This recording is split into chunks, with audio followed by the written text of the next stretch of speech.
seleccionamos una escala adecuada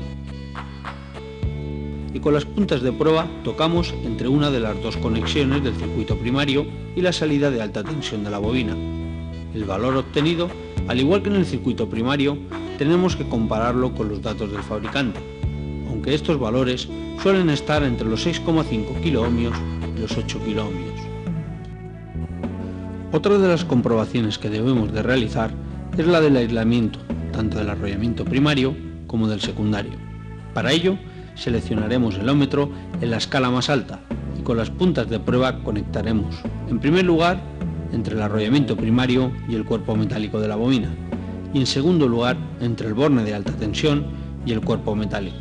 En ambos casos, el ómetro indicará circuito abierto si el aislamiento es correcto.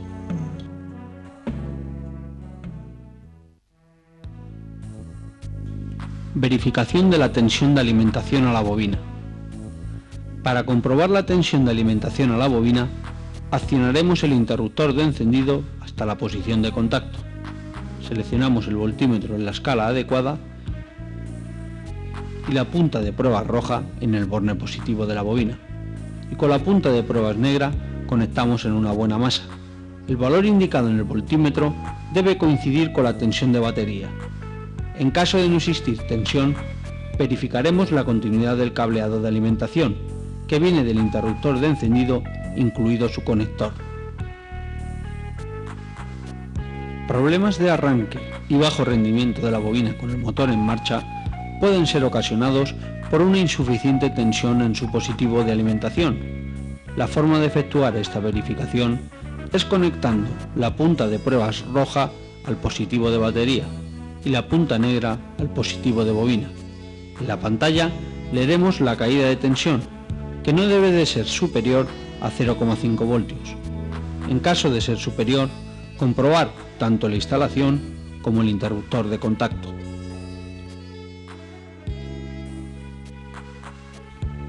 Verificación del generador de impulsos. Al existir dos tipos de generadores de impulsos diferentes, veamos las pruebas a realizar en cada uno de ellos por separado. Empezaremos por el generador de impulsos por inducción. La siguiente prueba será la de comprobar el entrehierro existente entre los dientes del rotor y los dientes del estator. Para ello, intercalaremos una galga antimagnética con un espesor de 0,5 milímetros a 0,8 milímetros, observando que el entrehierro sea el mismo para cada uno de los dientes. La última prueba a realizar será la de verificar la señal del generador de impulsos cuando el motor está girando. Para ello utilizaremos dos procedimientos diferentes. En primer lugar, con la ayuda de un voltímetro en el que seleccionaremos la posición de voltios en alterna, lo conectaremos en paralelo con el conector del generador de impulsos. Accionamos el arranque y el voltímetro nos indicará el valor de la tensión que se está generando en ese momento, y que suele ser entre 0,5 y 1 voltio. Si el motor se ha puesto en marcha, esa tensión irá aumentando en la misma medida que lo haga el régimen de revoluciones. En caso de que no exista tensión, tendremos que sustituir el generador de impulsos. La misma prueba la podemos realizar con un osciloscopio, en cuya pantalla quedará representada la imagen de una señal alterna, que irá variando en tensión y frecuencia a medida que lo haga el régimen de revoluciones. Verificación del generador Hall. Las verificaciones de un generador de efecto Hall las realizaremos como en el caso anterior, con un voltímetro y con un osciloscopio. Empezaremos comprobando la tensión de alimentación del sensor Hall. Accionamos el contacto y colocamos las puntas del voltímetro en el conector del distribuidor, entre los bornes indicados con los signos más y menos. La tensión proporcionada por el módulo electrónico debe de estar comprendida entre 9 y 12 voltios. Girar el motor hasta que la pantalla quede enfrentada con el Hall. En estas condiciones medimos la señal de mando, entre el borne 0 y menos. Esta debe de estar comprendida entre 3 y 8 voltios según modelos. A continuación, giraremos de nuevo el motor hasta que la pantalla no esté enfrentada con el hall. La tensión entre estos mismos bornes debe de ser entre 0,02 y 0,05 voltios. Con el osciloscopio podemos verificar igualmente la señal de mando. Colocando la sonda en el borne 0 y accionando el motor de arranque, en la pantalla del osciloscopio se representará la señal cuadrada típica del generador Hall, al introducirse alternativamente frente a este una pantalla y una ventana.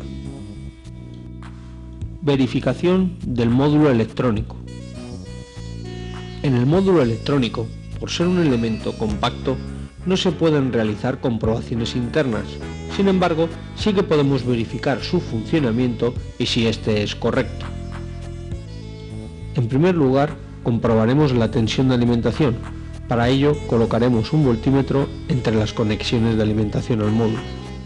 Al accionar el contacto, la tensión deberá de ser la misma que la de la batería. Si fuese menor, verificar la instalación, comprobando la caída de tensión en el positivo de alimentación y la masa, ya que toda tensión inferior a 9,5 voltios bloquea el módulo, imposibilitando el funcionamiento. A continuación, nos aseguraremos de que el negativo de bobina tenga su llegada al módulo electrónico, por lo que conectando un voltímetro entre negativo de bobina y masa nos tendrá que dar el mismo valor que si lo conectamos en la entrada del negativo de bobina al módulo y masa, indicándonos que existe una correcta continuidad entre negativo de bobina y módulo.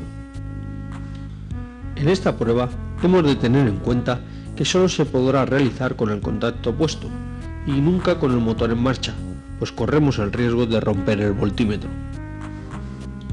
Si las pruebas realizadas son correctas, solo nos quedará por comprobar que al módulo le llegue la señal del generador de impulsos, como anteriormente hemos visto, y en el caso de que así sea, podremos decir que el módulo electrónico es el culpable de que el motor no se ponga en marcha.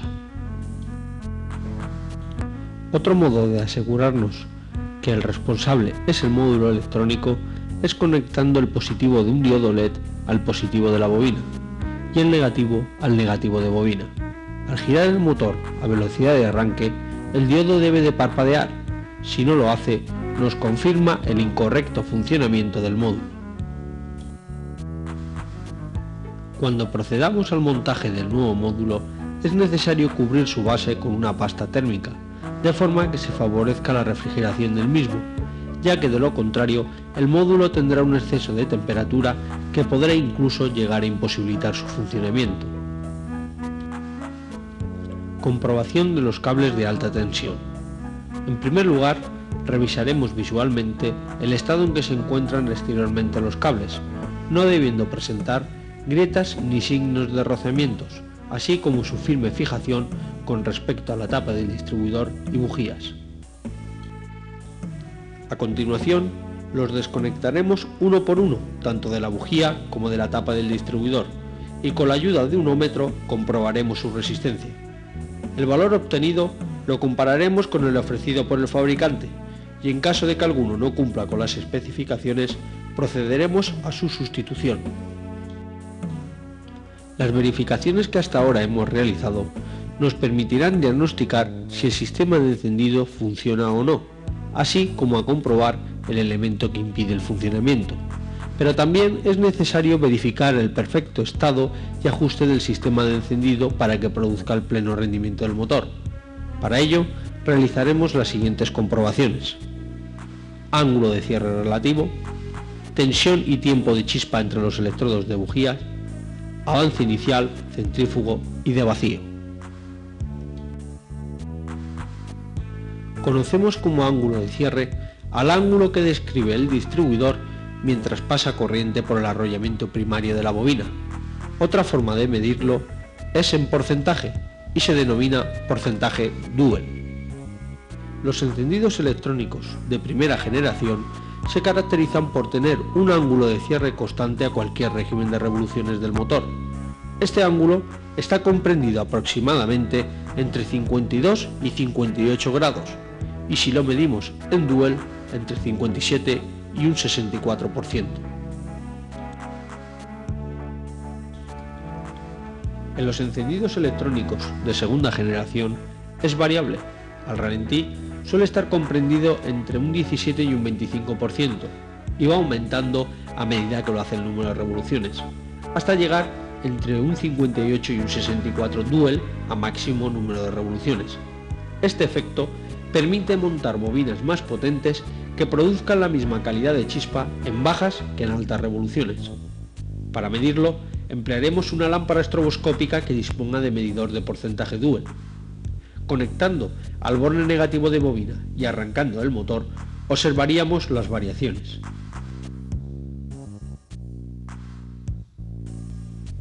Una avería que produce el módulo electrónico es que el tanto por ciento duel se quede fijo y no aumente a medida que lo hace el número de revoluciones. Esto provocaría una disminución de la calidad de la chispa a alto régimen, que provocaría tirones e incluso la parada del motor. Otra comprobación a realizar es el momento de encendido, ya que un motor con el momento de encendido atrasado provoca detonaciones en el colector de admisión y el aumento de temperatura en las cámaras de compresión y válvulas.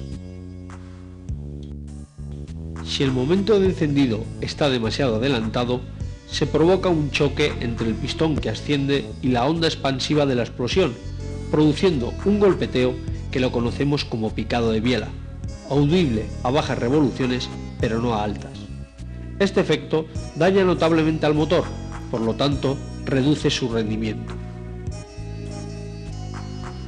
Ante estos inconvenientes, deducimos la importancia que tiene en un motor que el momento de encendido sea el adecuado, y como sabemos, este varía con el número de revoluciones y el llenado del cilindro. Por tanto, deberemos de comprobar el avance inicial, el avance centrífugo y el avance por vacío. Para comprobar el avance inicial, conectaremos una lámpara estroboscópica y haremos girar el motor al ralentí. Desconectando el tubo de la membrana depresora del avance por vacío, compararemos el avance del motor con el avance inicial indicado por el fabricante. En caso de necesitar ajustarlo, procederemos a girar el distribuidor al igual como el encendido convencional.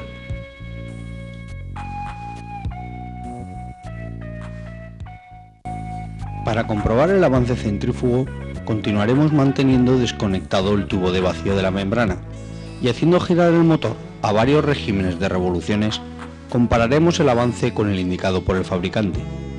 En este caso, la comprobación la realizaremos a 2000, a 3000 y a 4000 revoluciones por minuto. El avance centrífugo lo calcularemos restando el avance inicial.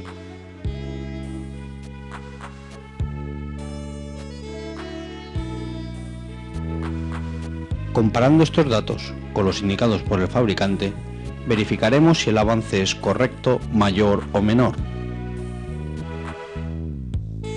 Si es incorrecto, tendríamos que sustituir los muelles de los contrapesos o el distribuidor.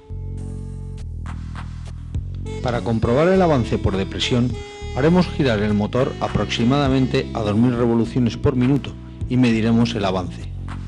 Por mediación de una bomba de vacío que conectaremos al tubo de la membrana, crearemos la depresión indicada en el manual técnico.